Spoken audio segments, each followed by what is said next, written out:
Hi, and welcome to the Social Justice Panel at Afro Comic Con Virtual 2020 event. Thank you all for joining us. Please consider donating to the Afro Comic Con's Moonshot Junior program that funds young girls of color to go through a 12-month program where they will learn tech skills, innovation, product development, and entrepreneurship. Please click the donation link, and any amount will help. There's more information will be on the website. I'm your host, Monique Henry-Hudson, and today I am joined by RiKarlo Handy, and we're just going to have a little conversation discussion, learn about his journey, what this year has been like for him, and some more stuff like that. So welcome, RiKarlo. Thank you. Thank you for having me.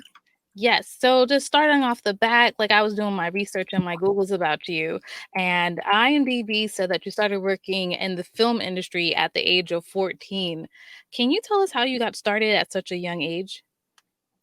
Yeah, it was a combination of good fortune and knowing, kind of having a very clear interest in film at a young age. So I started, you know, my passion for it started in junior high, right? So I was learning about film and television through my extracurriculars activities, my work, you know. Learning how to edit in my TV productions class. And when I moved to the United States from Ramstein, Germany, where I grew up at the age of 14, I moved to Oakland. And Oakland actually had a film and TV program at my high school, Fremont High School, and KDOL, a public school, it's the public school TV station, and it's run by students. And so ultimately, what happened was those were all my extracurricular activities. I was in the Media Academy, I was working at KDOL, and then when opportunities would come up to volunteer for like different student projects, film projects, students would do like short films or whatever. I would volunteer for those because that's what I like to do. That's what I want to know more about. And I think that a lot of my peers had the same opportunities, but not everybody, was interested in volunteering at the time. So that's one advantage that I had early on.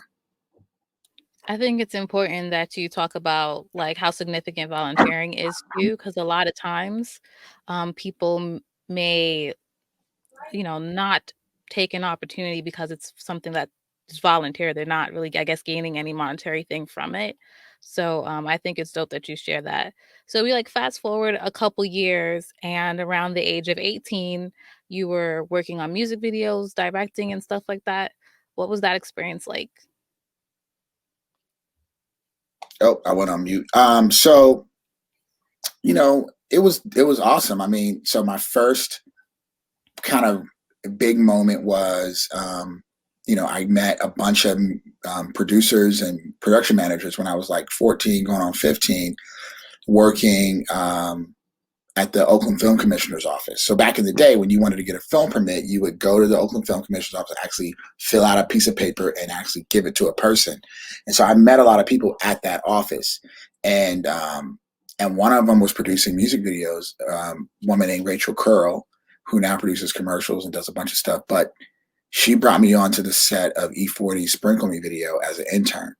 And it was the first opportunity I got because I wasn't even old enough to get a work permit on these other productions. But that crew of people, Darren Grant, who's a director that does a lot of TV now and did a lot of film videos back in the day, Dave Myers, who also does a lot of, these are all the folks that were working on those sets. And so I kind of came up with those guys, you know what I mean, as a teenager, working under them and wanted to direct. And so, started directing my own videos, like emulating what I was working on the weekends. I would shoot videos with my high school friends, and, shoot them and edit them myself. And we didn't even have a place to play them. We would just play them for each other, you know what I mean, at the time. But the point is I got to hone my craft. So it became what I was doing every day, like for work and for extracurricular activities. And so what that turned into was, as I'm working on these sets, sharing my kind of smaller videos I'm doing, I got opportunities to actually start directing videos for artists that had real budgets. So I did like some local artists in LA. I ended up doing a Master P video. I ended up doing all the commercials for No Limit films, or No Limit Records at the time. I ended up doing a Bone Thugs and Harmony video and a Mac 10 video. This is all between the ages of 18 and 21. So that was kind of my journey, right? So working on music videos and then getting people to trust me to like give me a shot to do theirs.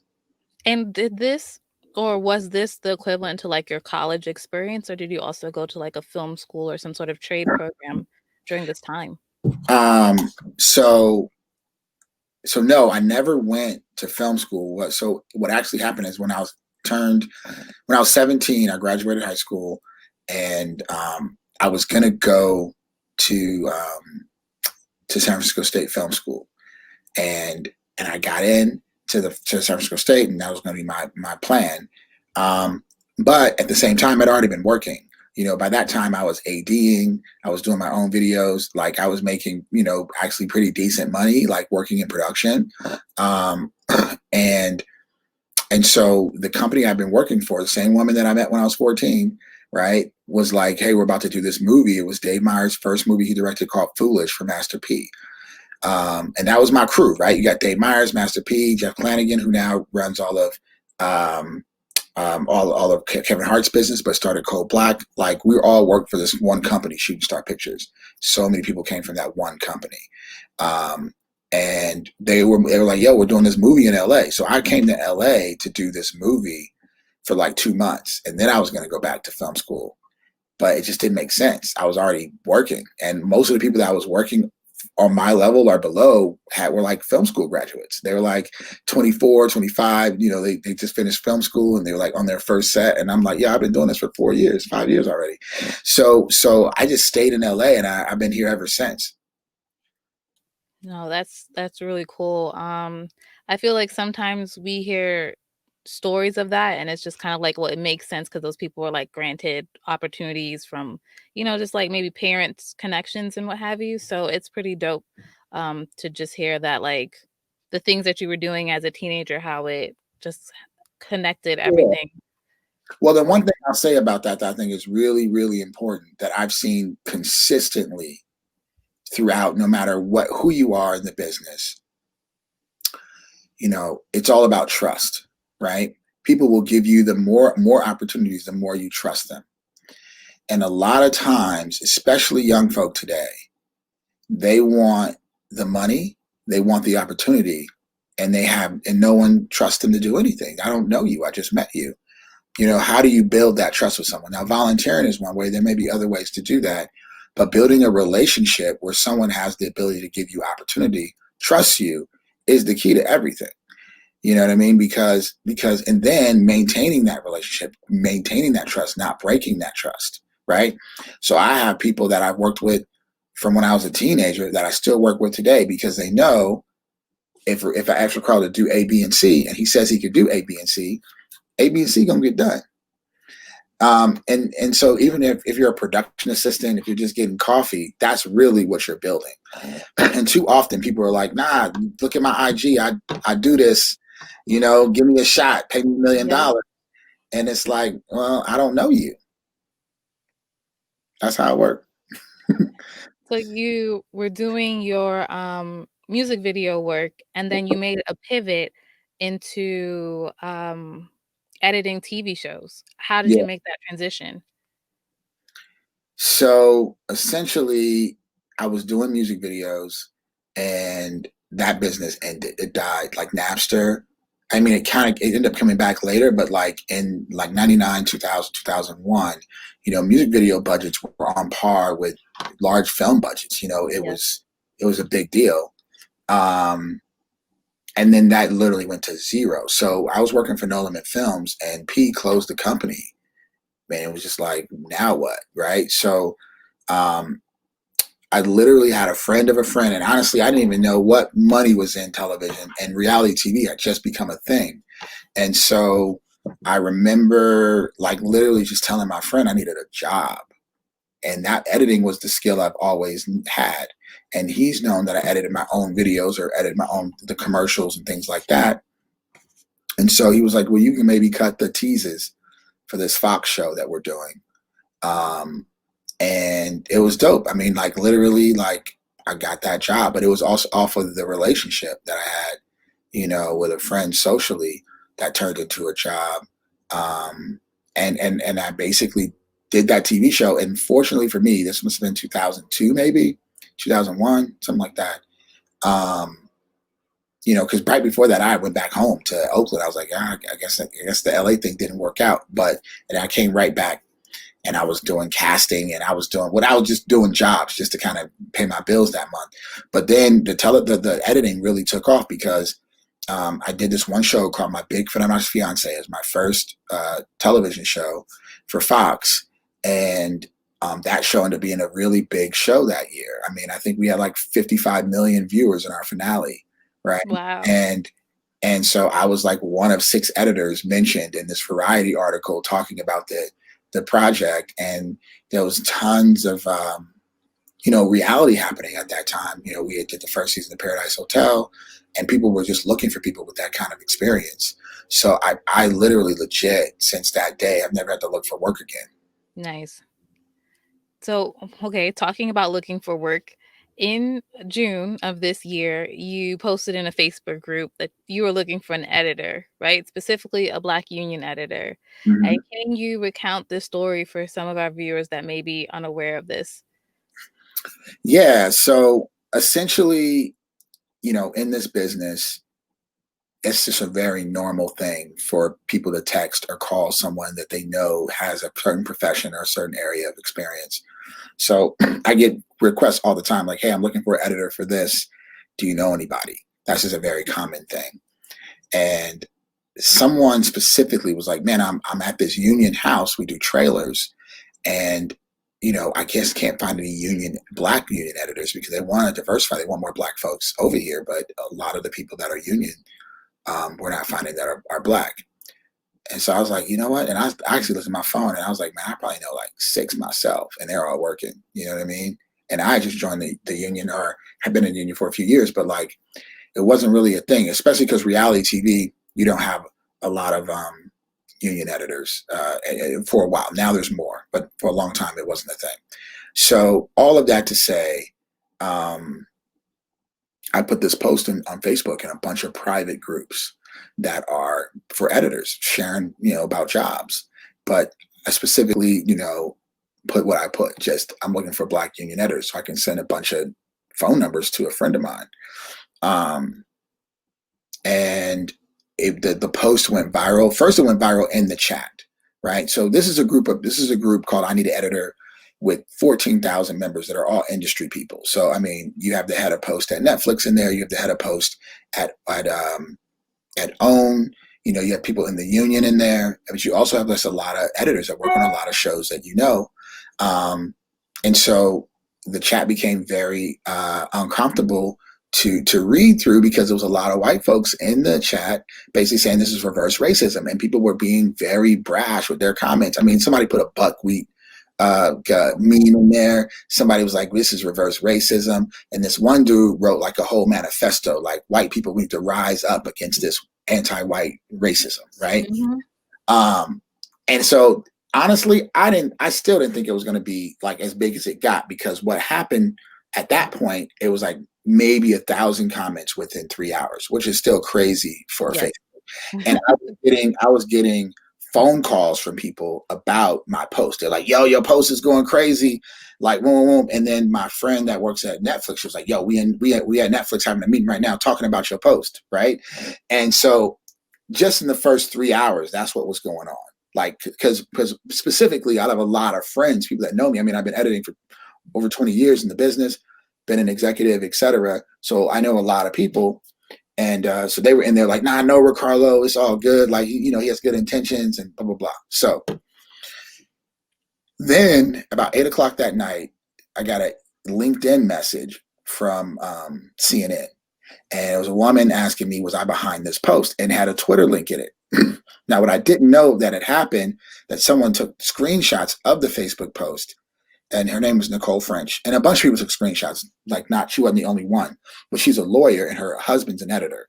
So she took screenshots of the post and then shared it on Twitter, but also tagged all the people that those editors that were making those comments, everyone they had worked with, from Pepsi to Shonda Rhimes to ABC, NBC. So I mean, literally, I mean, if you ever the Nicole French, go check her Twitter, check out, find out, look at the feed. Like it's literally like a, like evidence in a courtroom how she laid it out, right? I came across the tweet that you're talking about. Yeah, Yeah. yeah. So if everyone that looked at the responses and kind of went back up, they're like, oh, well, where'd this come from? Like, how'd this start? They would see my name as the original poster of the original question. And so I started to get a flood of reporters calling me. So CNN was the first, but within 24 hours, I heard from literally every paper: Deadline, Variety, Insider, Vanity Fair, New York Times, like everybody, right? Um, and so at that point, I honestly wasn't even sure how to handle it because cancel culture is real. So so basically at that point, all I decided to do was call a friend of mine that kind of knew about the PR landscape. And I'm literally on the phone with her, like kind of strategizing, like, okay, what's our response to this, or how are we going to move? And LA Times called me on the phone at the same time. So I clicked over, and she's like, look, I'm doing this story, and the story's going in 2 hours. Like, either you're going to comment or not, but it's going. You know what I mean? Like, I was like, well, I'm gonna talk to you tomorrow. She's like, nah. Right now, the story's today. Oh my So God. we end up, I just end up just keeping it real with her, talked to her for like, 45 minutes or whatever, and just told her about what I had learned from just even my friends in the business and people that were in the union about the problems of, it's not necessarily purely systemic racism, because it's also socialized racism, right? It's like socialized segregation, really. You know what I mean? Because there's a lot of people, you'd be surprised to this day, like, a lot of people have very integrated groups where there's like just different people from different races, different sexes, different backgrounds, different economic statuses. But honestly, that's quite rare. A lot of people have a very monolithic group of people. They only, hang out with their 5 friends they went to Yale with, and they don't know any Black people, right? And so it might be cool folk. They might be mad cool, right? But I do know there's a lot of white people that I'm the only Black person they know. And so that's not something that. So I think the one thing that I did do was I didn't approach it from like everybody's that doesn't have integrated or integration or diverse set or production is bad. I was just trying to tell them like, yo, well then you need to meet more Black people. You know what I mean? And they're like, well, we don't know how to find them. And so what really made it kind of kick to the next level is I did all this press, and it was just about the tweet. And then Deadline called me, the senior editor at Deadline called me, and he said, when stuff like this happens, normally it's someone that doesn't have your level of experience, or someone that didn't get the award, didn't get the job, got fired, something like that. And then they're crying racism, right? In this scenario, I had nothing at stake. It wasn't a job for me. It was, it was like I was literally just an innocent message. Right. And I have the experience to kind of talk about like what hiring diverse people looks like. So he was like, can you write us an op-ed from your experience just about Hollywood diversity? And at the same time, people have been asking me for like, well, where are these editors? Who did you find after you put your post out? So I ended up putting together a list of 300 editors, 300 Black editors that work professionally. And I put them in the op-ed for Deadline and put them in the Vanity Fair article. And so now what has happened is pretty much a lot of studios, every studio downloaded the list. Like you can't, like literally, like from Disney to to Steven Spielberg's company, to Lucasfilms, to Netflix, to CBS, ABC, Tyler Perry Studios. Like everyone has downloaded this list, and I've been in touch with a lot of them to help them, figure out their hurdles in diversity and helping them staff. Which was crazy because that's not what I do. You know what I mean? I still am producing and doing other stuff too. So it's kind of like double work right now, but I felt an obligation. I know we've gotten a lot of people jobs. Um, so it was dope though to be able to like kind of see that. And so now, um, that's kind of what I've been doing every day is like literally every day since June, I've been like advocating for people to get jobs and holding like networking sessions and all kind of stuff. Yeah, similar to you. I kind of found myself, I work in the animation industry. Mhm. So I found myself in a position where I ended up becoming or creating an organization to do the same thing, like advocate specifically for Black people and people of color in the animation space. So I, like you and like many others that's watching, have often found myself, themselves, whatever, as the only Black person on a project, in meetings, in various capacities. Maybe you're the only Black man, only Black woman, whatever. How do you actually navigate your time in these experiences? What do you mean, like being the only one, or just trying to advocate? Well, first off, being the only one, and then how do you advocate for others while being the only one in a meeting room? Yeah, on a project. It's really case by case because you know, one, we live in a very capitalistic society, and it's about business at the end of the day, right? It's about commerce. And so, if the person leading the project is not an ally and is not passionate about diversity, then anything you say gonna fall on deaf ears anyway, right? So then you got to decide, okay, what environments do I want to be in, right? And so I think so. For example, I'm doing a show for Nickelodeon right now. I'm pretty sure. Now, there's one other Black person on the show. She's an assistant editor.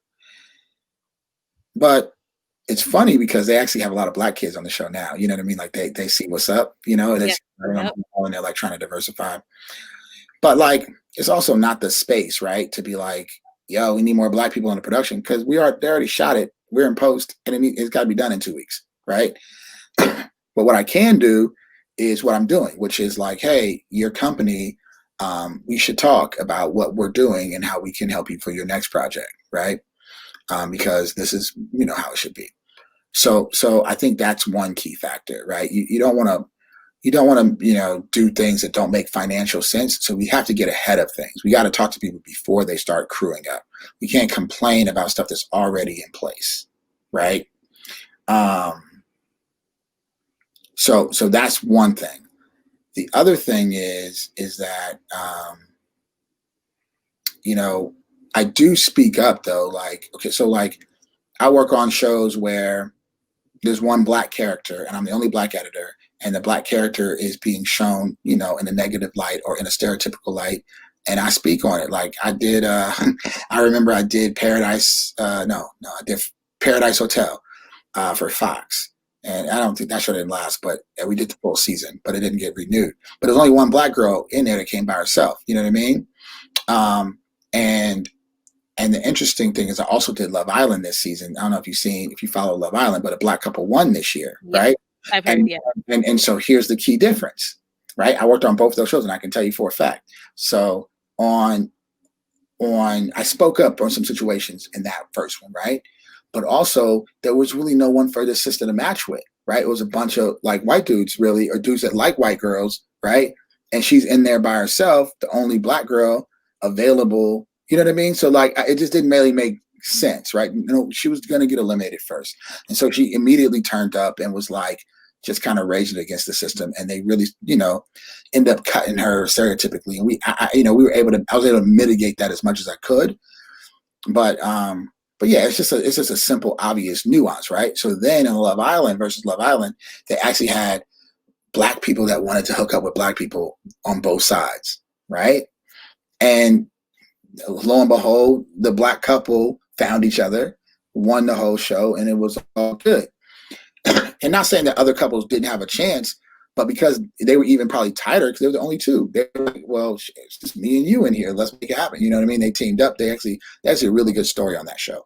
But I do think that, again, that's an example of like, you can mitigate as much as you can when the show's actually been shot and you're in post-production. But really, it has to come on the development side, the casting side, the creative side, like when you're developing and processing and planning the show. Because if you plan it with diversity in mind, it's very easy. And I know it because people plan with all kind of things in mind. They plan with gender bias in mind. They plan with, being conscious of, cultural things in mind. You know what I mean? Like, people plan with all kind of things in mind ahead of time. And so that's been the problem. People have not been planning with diversity at top of mind. They just haven't been planning that way. And so they need to now. Pivoting a little bit, in your interview with Deadline, you had mentioned that you've been connecting with individuals and organizations that are already doing the work of connecting talent and skilled workers from marginalized communities. Uh, I am aware of this particular Facebook group because I'm in it, and so I wanted you to share with our viewers about Bree Frank, and the group is Who You Know with Hugh, HU. yeah, Hugh. So, yeah, me and Bree actually didn't know each other, but I'm in her Facebook group. And the truth is, I had posted I'm looking for Black union editors in that Facebook group too. But obviously I got a different response in that group, right? So basically that's a group of like probably 14,000 or so Facebook members. It's not necessarily exclusively Black. I mean, there's people of all backgrounds in there, that are just looking to connect with other Black and brown folks, right?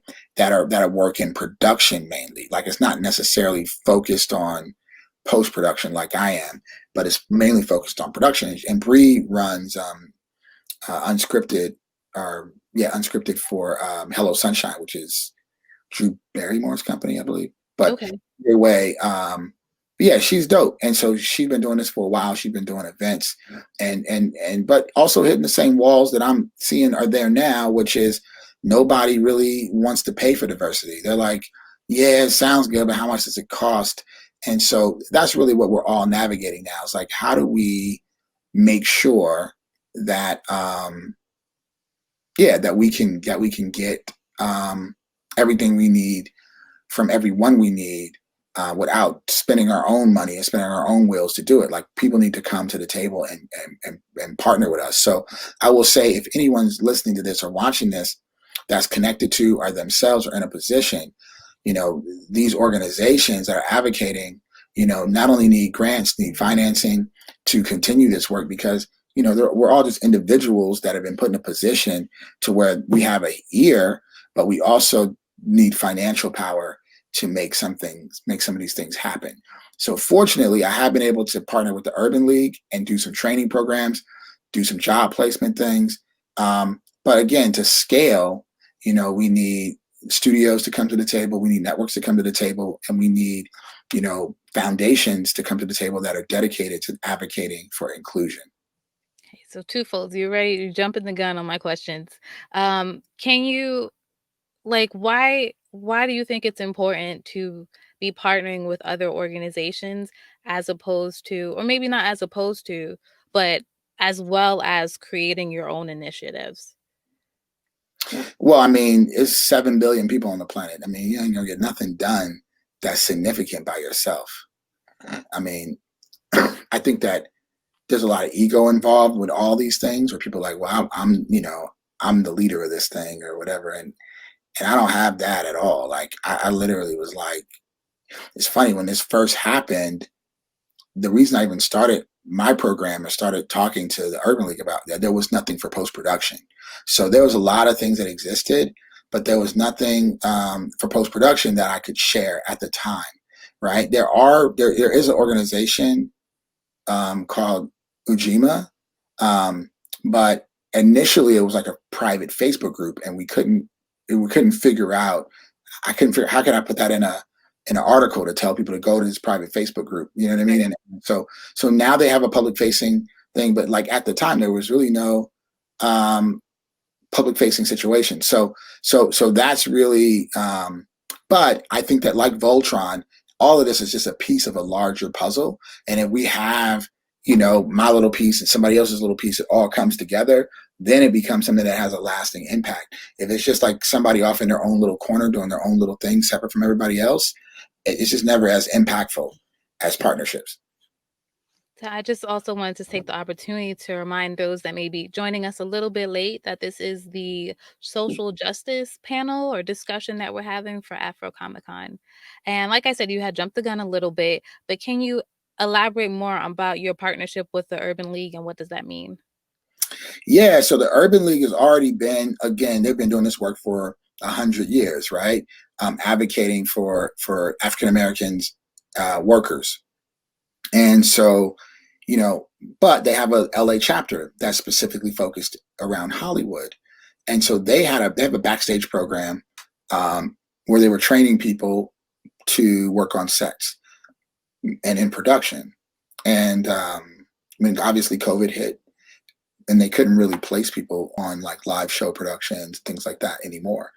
And so they kind of pivoted to a post-production cohort. And so when this happened, they were new to post-production, new to the post-production kind of cohort concept. And I kind of was like in this position to shine light on what they were doing. And so we figured out a way to partner, because ultimately their goal is to get people jobs. And I was actively getting people jobs. But I also pointed out that like we need a pipeline for people, because there are people out here that are talented that just don't have any way to get access. And so that's what we started working on. We're like, okay, well, what does the pipeline look like? And I said, well, step one, we need to train people and put those people in real jobs, because a lot of times, even if you know the right person, they're not going to trust you. It goes back to that trust I was talking about earlier. They're not going to trust you because they don't know that you know how to do what they need you to do. And if you're doing a production, you have a finite amount of time. It's not a job like, you might think that the big thing that people have to understand about Hollywood, if you don't know anything else about Hollywood, you have to understand this. When a TV show gets greenlit, it's not like a restaurant opening.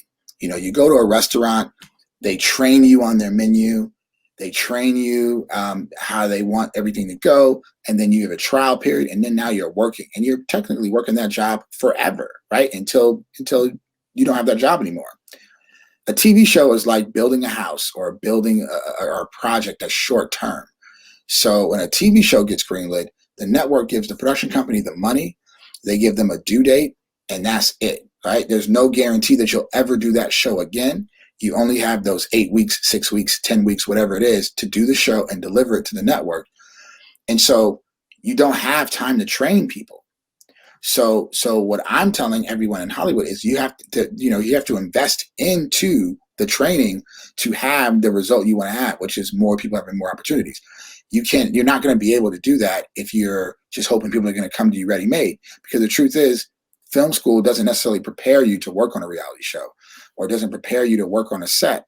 You know what I mean? Like, it's more conceptual, and every show, everything is a little bit different once you get into it. So the last thing I'll say about that is, in the early 20s, late 20s, probably, I don't know the exact date, but the Academy was kind of this, which is now the Oscars and all that, they were formed.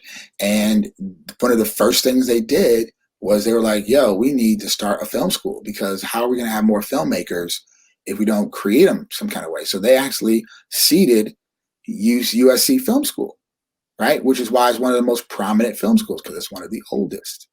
And so, but nothing's been innovated around training people for Hollywood since then. There are groups that are doing things, but generally they're getting people internships. Mm-hmm. They're getting them PA jobs.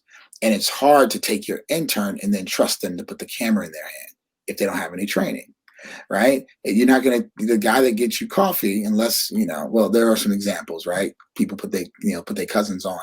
But my point is that that's what's different about what we're doing. We're actually training people with a specific skill of assistant editing, so they can specifically take that skill and do a specific job that, honestly, if they never did nothing else for the rest of their lives, they would be able to afford to save their money, buy a home, live in LA, and be an assistant editor. I know people that have done it for 15 years, and that's their job, and they rate me on that salary. It's hearing you speak, it's just such a lateral conversation. It's the exact same ones we're having as it regards to the animation industry too. The same problems, like the training, the access to resources, and like, well, film school also is of a certain price point more often than not. So like Mhm. there's just so many barriers. So how do we continue building those bridges? Um, Now, what we don't really have like that in the animation industry and also special effects are guilds. So, can you explain the Editors Guild and the significance about being a part of it? Yeah. So IATSE is kind of the group that hosts all the guilds for all the locals for all the below the line workers. So if you are on a film or a movie or a commercial that's union, um, it is it means that you have to fall within one of those unions, and there are rules and guidelines, and basically they protect the workers, but they also deal with health and pension. You can get really great, I mean, the union has the best health insurance you could find. And so the requirements are you need to work a certain number of hours on union shows contributing to the pot, right?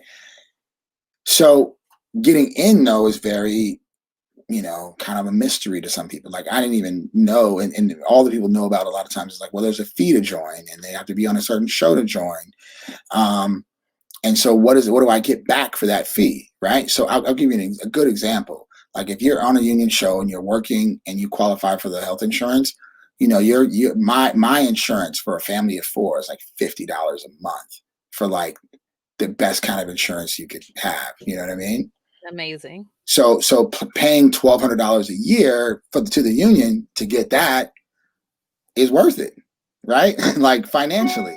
And if that's all I got, it would be worth it. But then also you can get vested, right? After 5 years of being in the union, and you get a pension for the rest of your life.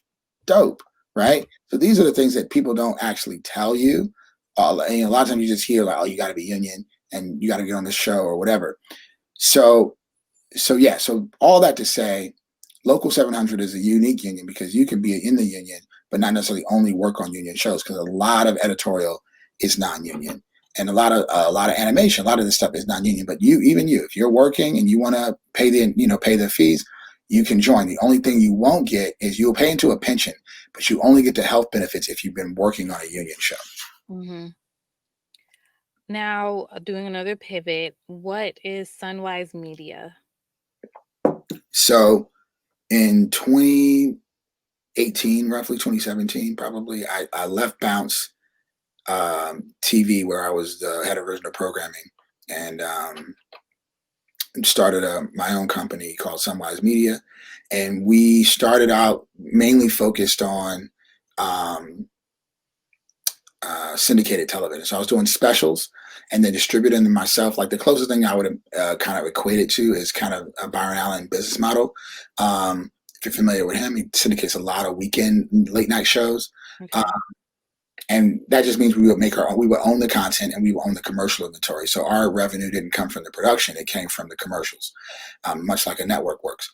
So, so I did that for a few years, like 2 years, and I still do have programs. I have programs I'm still delivering, but it's a very small fledgling business. Um, but also we do production and post production services, right? So people hire me out. Like we're doing, I don't know if you're familiar with the bank Greenwood that Killer Mike just announced. We're doing their commercial. Hmm. Um, we're doing a lot of different productions, and we also do all the post production for like the Mass Singer podcast, and so I've been doing a lot of podcasts as well. Uh, Nice. but yeah, we're just a fully functional like production services company, right? So post production services and production services. So we have clients that we work with that as long as it makes sense financially, we got you. Now, you had mentioned in your, now I'm getting confused if it was Deadline or Variety that you submitted or shared this list of like 300 Black Yeah, editors. Which one? deadline. Deadline. Mhm. Is this what then spurred you for creating like the Black editors list? Well, that was the list, right? Yeah, So, that's the actual so that list. was the link to the list, and it's still up. I mean, if you go to handyfoundation.org and you sign up, you'll be able to get access. What we've actually shifted to is a model where because we basically just gave it to everybody to start, right? But now people just want more of a high touch um, service where it's like, hey, I just need the people I need, right? I Right. don't sort through like every resume every time I need somebody. Can you guys just tell me? And also, we're adding more people to the database every day, right? And so essentially, what we decided to do was just create a job request form. So you can go to our website, handyfoundation.org or handyfoundation.com, either one, both work. And you just click on there. You can be like, hey, I need an editor. I need a this job title for this date, who you got. And for the most part, we're working with people on that. The requests have been like flooding in and are overwhelming, honestly. Sure. Yeah. So what we decided to do was really try to focus on studio partnerships so that we can really have a staff dedicated to ABC or a staff dedicated to CBS or Warner Horizon or any of the studios, and then all their shows would have access to someone that could potentially help them make sure Nice. they have a diverse staff. So Mm, so my next question is more of a question. Are you aware of any other opportunities that's out there from people from underserved communities in relation to the type of work that you do, from editing or like, I don't know, other Facebook groups and stuff like that that you can plug maybe? yeah, so um, let me see. I mean, so there's a lot of groups. So the cool thing is on our website, handyfoundation.org, if you go to our resource page, like you can even go there now, there's a ton of groups on there. So there's Black in Film, Black in Post, Hugh You Know. I don't even know every single group on there personally. Um, Right. these are all groups that we have had some relationship to over this course, right? So, but a lot of them I have talked to, and we're just putting ourselves on each other's pages so that there's a network of things, a network of resources that anyone can access at any time. So yeah, so that there's a lot there. So I would definitely hit up our handyfoundation.org resources page, and there's cool things like ghetto film schools been around for 20 years, right? And I didn't even know about it until this happened, but they actually focus on youth, getting them some training and some internships, which is dope because a lot of people actually do end up getting jobs through that process. So because that goes back to the volunteering, right? Like that Right. building the trust. We have not focused on the internships. We focused on the skills. You know what I mean? Because I do liken being an editor to being a plumber. Like I can make money editing from my house, not being associated with the industry at all. And there's a lot of people that do that. They edit weddings. They edit local news. I mean, any video needs to be edited at some point. And so Hmm. I don't think that editing is something that's exclusive to Hollywood, right? Like it's just a skill that you have, and if you have it, you can make money with it. Completely hear you on that. Um, if you're able to, can you share what projects you're working on now? Yeah, yeah. So like I mean, I kind of slipped a couple of them in there. So I'm currently doing the post production on the Mass Singer podcast. So you can go your podcast feed, listen to that, hosted by Bow Wow. Um, and K2 Studios produces that. Um, we are my company, Sunwise Media, is doing um, uh, the commercial for Greenwood, the spot that the Killer Mike bank that got announced like 2 weeks ago is dope. It's like Greenwood is just calling back to Tulsa and Black Wall Street and the whole bombing of 1921 and really Hmm. bringing that back to life today in a real way. And so it's a mobile bank on your phone. Um, and I think so that's really what I'm deep in the trenches on now. I'm also doing a kid show called Top Elf for Nickelodeon. I think it comes out the week before Thanksgiving. Uh, Okay. I'm doing a lot of things. I don't know. I don't know Yeah, what. yeah, that's why I said whatever you can share, because I know Yeah, usually we got a lot of things behind the scenes and we can't really always talk about it. yeah, But yeah. I can talk about stuff that's out though, or that's coming out. Yeah. mhm. And before we close out like our panel discussion, we're starting to wind down. I wanted to know if you had any final remarks or maybe tips, advice for some of our viewers. I'm sorry, say that one more time. That we're starting to wind down our discussion. So if you had any advice or just final remarks for our viewers that are watching.